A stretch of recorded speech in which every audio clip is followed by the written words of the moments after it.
ఎనర్జీని సుషుమ్న నాడి గుండా పంపిస్తే నువ్వు ఆ ఎనర్జీ పోయి చక్రాస్లో ఉన్నటువంటి కోటాను కోట్ల జన్మల యొక్క కర్మ ఫలాల్ని దగ్ధం చేసేసి నిన్ను పునీతుని చేస్తుంది. మళ్ళీ నువ్వు అనుభవించడానికి పాపపుణ్యాలు నీ అకౌంట్లో ఉండవు. నీకు జన్మతో అవసరం లేదు. జీవన్ ముక్త స్థితి. ఏమండి? అందుకోసం ఎనర్జీని పంపించాలి. ఆ ఎనర్జీ ఎప్పుడు పోతుంది? నీ ఎడా పింగళ 2 ముక్కుల్లో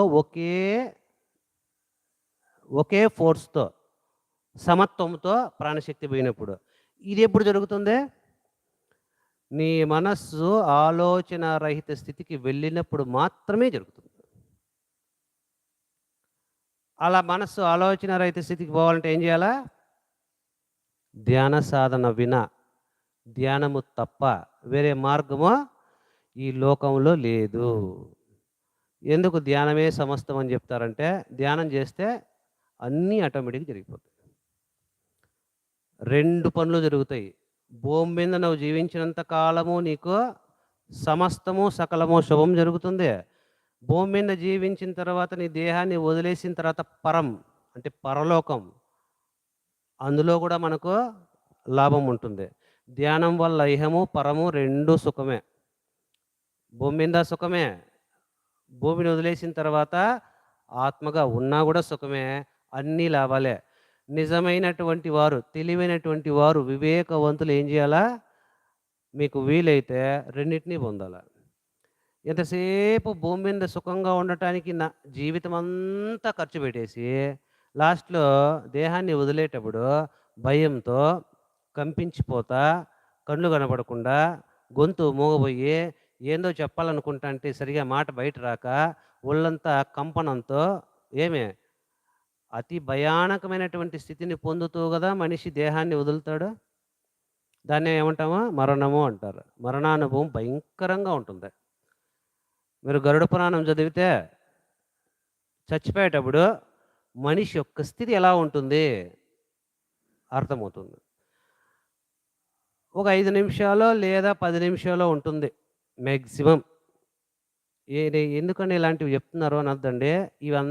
ఇవి మన లైఫ్లో ఇంక రాబోయేదే కాదా? ఇది రాదా ఎవరికే? ఖచ్చితంగా మిగతావి వస్తాయో రావో కానీ ఇది మాత్రము డ్యామ్ షూర్ ఖచ్చితంగా వచ్చేస్తుంది. అది దీన్ని తప్పించేదే లేదు. అటువంటి వాడు ఎవడు లేడు.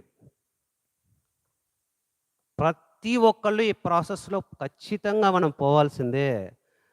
చూడండి, యావత్తు ఆధ్యాత్మిక సాధనలు ఎందుకు చేస్తారంటే, ఒక యోగి ప్రాణం పోయేటప్పుడు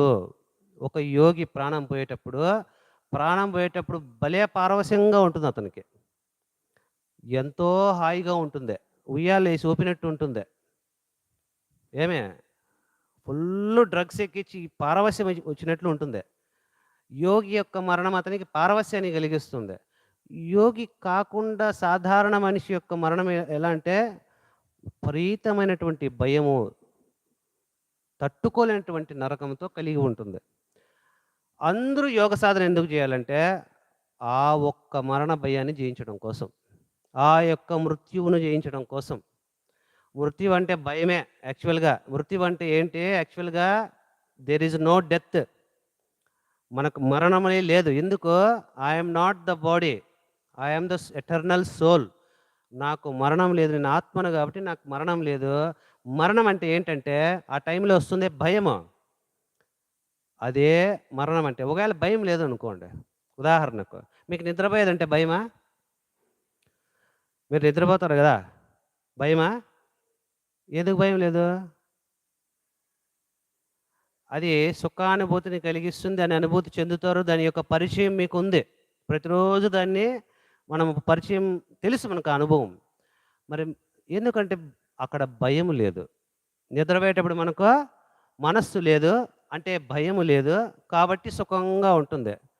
మరణం అంటే కూడా యాక్చువల్గా ఏమీ జరగదు, కేవలం భయం మాత్రమే. ఆ భయం తీసేశారు అనుకోండి, మరణం కూడా ఎలా ఉంటుంది? నిద్రపోయి లేచినట్టు ఉంటుంది.